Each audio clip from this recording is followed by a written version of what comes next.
ലാൽ ജോസ് ശിഷ്യൻ സലാം ബാപ്പുവിൻ്റെ ആദ്യ ചിത്രമാണ് റെഡ് വൈൻ. മോഹൻലാലും ഫഹദ് ഫാസിലും ആസിഫ് അലിയും ഒരുമിച്ചെത്തുന്നു എന്നതാണ് റെഡ് വൈനിലേക്ക് പ്രേക്ഷകരെ ക്ഷണിച്ചത്. ചിത്രീകരണ ഘട്ടത്തിൽ കഥയുടെ ഉടമസ്ഥാവകാശ തർക്കം റെഡ് വൈനിനെ വിവാദ വാർത്തകളിലുമാക്കി. കുറ്റാന്വേഷണ കഥ എന്നതിനൊപ്പം ആഗോളീകരണ കാലത്ത് ഇരകളെയും വേട്ടക്കാരനെയും സൃഷ്ടിക്കുന്ന കോർപ്പറേറ്റ് മുഖത്തേക്ക് കൈചൂണ്ടി നിസ്സഹായത പങ്കിടുകയാണ് പ്രമേയം. താരങ്ങളെ കഥാപാത്രങ്ങളാക്കി നിലനിർത്തിയുള്ള അവതരണവും വ്യക്തമായ രാഷ്ട്രീയവും മുന്നോട്ട് വയ്ക്കാൻ ശ്രമിച്ചെങ്കിലും അവതരണത്തിലെ അതിസങ്കീർണതകളാൽ എവിടെയൊക്കെയോ ശ്വാസം വിലങ്ങി നിൽക്കുന്ന സസ്പെൻസ് ത്രില്ലറായി റെഡ് വൈൻ. Red wine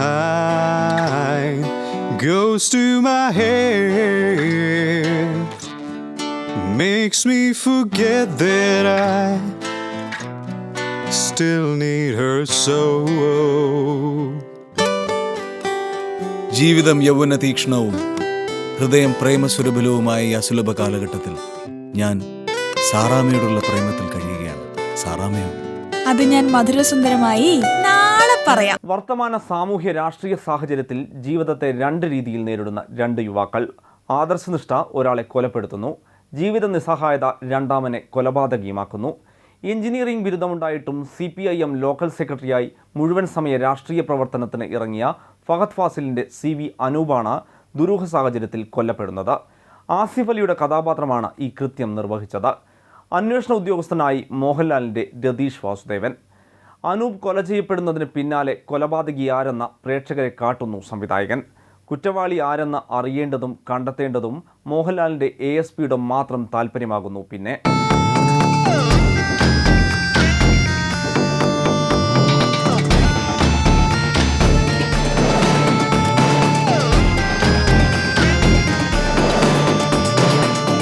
വാണിജ്യ സിനിമയുടേതായ ലക്ഷണങ്ങൾ അനുഭവപ്പെടുത്താതെ സ്വാഭാവിക സൗന്ദര്യത്തിൽ കഥ പറയാൻ സലാം ബാപ്പു ശ്രമിച്ചിട്ടുണ്ട്. എന്നാൽ ഒരു പത്രത്തിൻ്റെ പ്രാദേശിക പേജിലുള്ള കുറേ സംഭവങ്ങൾ ഒരുമിച്ച് വായിച്ചു തീരുമ്പോഴുള്ള അനുഭവമാകരുതല്ലോ സിനിമ. സോഷ്യലിസവും ക്യാപിറ്റലിസവും കമ്മ്യൂണിസവും അവിടെയും ഇവിടെയും കലർന്നാൽ ആസ്വാദന സമഗ്രതയിൽ പ്രേക്ഷകർക്ക് വിപ്ലവവീര്യം ലഭിക്കാനും പോകുന്നില്ല. വയനാടൻ കാടും മണ്ണും സ്വാശ്രയ വിദ്യാഭ്യാസ മാഫിയയ്ക്കും കള്ളപ്പണ കമ്പനികൾക്കും തീരഴുകി നൽകുന്നതിനെ ചെറുക്കുന്ന അനൂപ്. കോർപ്പറേറ്റുകളുടെ വരവഴിയിൽ ജീവിതം ചേർത്തുവയ്ക്കേണ്ടി വരുന്ന ചെറുപ്പക്കാരൻ രമേശ്. ആദർശ നഷ്ടകാലത്തെക്കുറിച്ച് ആകുലതകൾ പങ്കുവയ്ക്കുന്ന TG രവിയുടെ കഥാപാത്രം. ഇരകളെയും വേട്ടക്കാരനെയും സൃഷ്ടിക്കുന്ന മുതലാളിത്ത സമൂഹത്തെ മരണാനന്തര സൗഹൃദത്താൽ നേരിടുന്ന അനൂപും രമേശും. സംവിധായകനും തിരക്കഥാകൃത്തും വ്യക്തമായ രാഷ്ട്രീയ നിലപാടുകളിൽ നിന്ന് സിനിമ പറയുകയാണോ എന്ന് സംശയിക്കുമെങ്കിലും അത് CPIM പ്രചരണ ജാഥകളിലെ തെരുവ് നാടകങ്ങൾ കണ്ട ആവേശം മാത്രമാണെന്ന ബോധ്യം സിനിമ തീരുമ്പോൾ പ്രേക്ഷകനുണ്ടാകും. ഒരുപാട് സമരങ്ങൾ കണ്ട ഭൂമികയാണ് വയനാട്.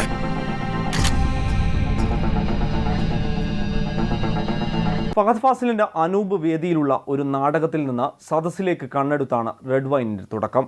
നാടകത്തിൽ തുടങ്ങിയതിനാലാകാം നാടകീതിയും നാടക സ്വഭാവവും കുറേയേറെയാണ് റെഡ് വൈന്.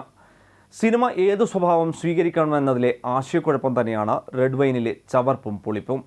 ഫ്ലാഷ് ബാക്കുകളെയും കഥ നടക്കുന്ന കാലത്തെയും ഇണക്കി നീങ്ങുമ്പോൾ അടുത്ത രംഗത്തിനായുള്ള കാത്തിരിപ്പ് പോലും പ്രേക്ഷകരിൽ അവശേഷിക്കുന്നില്ല. കരിയിലെ കാറ്റ് പോലെ, മുഖം എന്നീ സിനിമകളുടെ നിഴൽ പ്രദേശത്താണ് മോഹൻലാലിൻ്റെ രതീഷ് വാസുദേവൻ എന്ന അന്വേഷണ ഉദ്യോഗസ്ഥൻ. ഈ നടനെ ഏതെങ്കിലും രീതിയിൽ പ്രയോജനപ്പെടുത്തിയ കഥാപാത്രവുമല്ല ഇത്. പോലീസ് ജീപ്പിൽ പല ഓഫീസുകളും വീടുകളും കയറിയിറങ്ങി എന്തിനു വേണ്ടി എന്തൊക്കെയോ അന്വേഷിച്ച് നടക്കുന്ന കഥാപാത്രം. ചിത്രീകരണ ഘട്ടത്തിൽ മോഹൻലാലിന് കട്ട് പറയാൻ സാധിച്ചില്ല എന്ന് സംവിധായകൻ അഭിപ്രായപ്പെട്ടത് തിരക്കഥയിൽ ഈ കഥാപാത്രത്തിന് കൃത്യമായ രൂപമില്ലാത്തതിനാൽ ആകുമെന്ന് തോന്നുന്നു.